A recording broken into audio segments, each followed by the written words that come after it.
Good morning students. पिछले जो lectures थे उसके अंदर आपने देखा कि what is the excretory system, कि मानव का जो उत्सर्जन तंत्र होता है वो क्या होता है, और मानव के जो उत्सर्जी अंग हैं, एक्सक्रीटरी ऑर्गन्स हैं, जो आपस में मिलकर उत्सर्जन तंत्र का निर्माण करते हैं। तो प्रीवियस लेक्चर के अंदर मैंने आपको बताया था कि जो मानव होता है, ह्यूमन बींग्स होते हैं, उनका जो मेन एक्सक्रीटरी ऑर्गन्स होता है वो किडनी होती है। यानी वर्क जो है वो मानव के मुख्य उत्सर्जी अंग होते हैं। तो आज के लेक्चर के अंदर हम मानव का जो वर्क है, जो किडनी है, उसकी इंटरनल स्ट्रक्चर की बात करेंगे। Internal structure of kidney.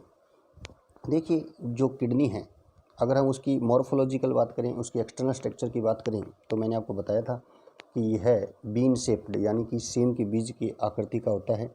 संख्या में 2 होते हैं। इनकी लेंथ के बारे में बताया था, 10 से 11 सेंटीमीटर इनकी क्या होती है, लेंथ होती है।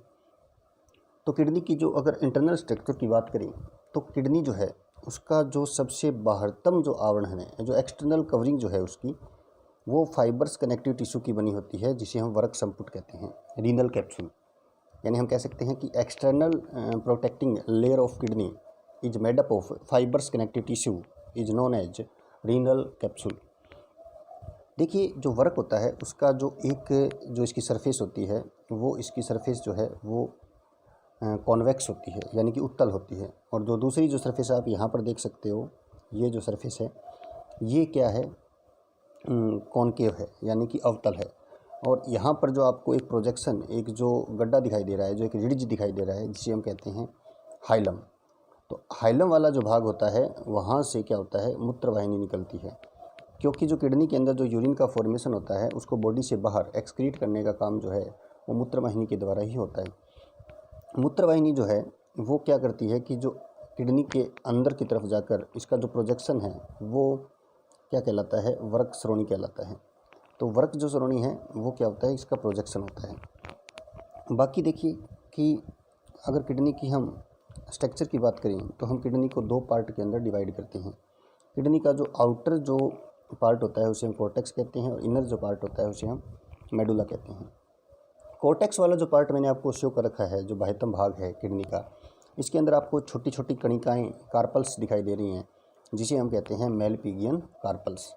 देखिए, मेलपिगियन काय या मेलपिगियन जो कार्पल्स होती है, वो जब आप नेफ्रॉन पढ़ेंगे, जो कि स्ट्रक्चरल और फंक्शनल यूनिट होती है किडनी की, तो आप देखेंगे कि मेलपिगियन काय क्या होती है। लेकिन अभी तो मैं आपको ये बताऊंगा कि जो कोर्टेक्स वाला जो पार्ट होता है, उसमें मेलपिगियन काय की उपस्थिति के कारण जो कोर्टेक्स वाला पार्ट होता है वो कणिका में दिखाई देता है। और जो कोर्टेक्स के जो उभार होते हैं, जो इसके जो प्रोजेक्शन होते हैं, जो मेडुला वाले पार्ट के अंदर, देखिए ये मेडुला वाला जो पार्ट है ये किडनी का आंतरिक भाग है।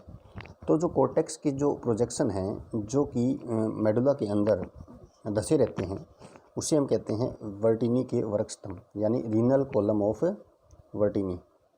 तो जो रीनल कॉलम ऑफ वर्टिनी है, उसके अंदर आप देख सकते हैं कि जो रीनल कॉलम ऑफ वर्टिनी, जो कि कोर्टेक्स के जो प्रोजेक्शन है, जो कि मेडुला के अंदर धसे रहते हैं, वो क्या करते हैं कि किडनी को काफ़ी एक सेगमेंटेड कह सकते हैं, एक सेगमेंटेड या खंडित संरचना के अंदर उसको डिवाइड कर देते हैं, जिसे हम कहते हैं पिरामिड्स। तो ये देखिए, ये क्या है, ये पिरामिड्स हैं। ये जो स्ट्रक्चर मैंने बना रखी है, ये क्या है, पिरामिड्स हैं। यानी कि जो वर्टिनी के वर्क स्तंभ के कारण ये पिरामिड्स बन जाते हैं, और इनकी जो संख्या होती है वो प्रत्येक जो किडनी या वर्क होती है उसके अंदर 10 से 12 तक हो सकती है। जो किडनी है, किडनी का जो स्ट्रक्चरल और जो फंक्शनल जो यूनिट होती है उसे हम कहता है नेफ्रॉन, जिसको हम कल जो हम लेक्चर लेंगे, जिसके अंदर हम नेफ्रॉन जो है उसकी कंप्लीट स्ट्रक्चर की बात करेंगे। लेकिन यहाँ पर मैं आपको बता देता हूँ कि जो मैंने एक आउटलाइन डायग्राम बना रखा है, ये नेफ्रॉन का डायग्राम जो बना रखा है, इसके अंदर मैंने जो नेफ्रॉन है उसके पार्ट्स शो कर रखे हैं। जैसे कि जो प्यालेनुमा पार्ट होता है, जिसे हम बोमन संपुट कहते हैं।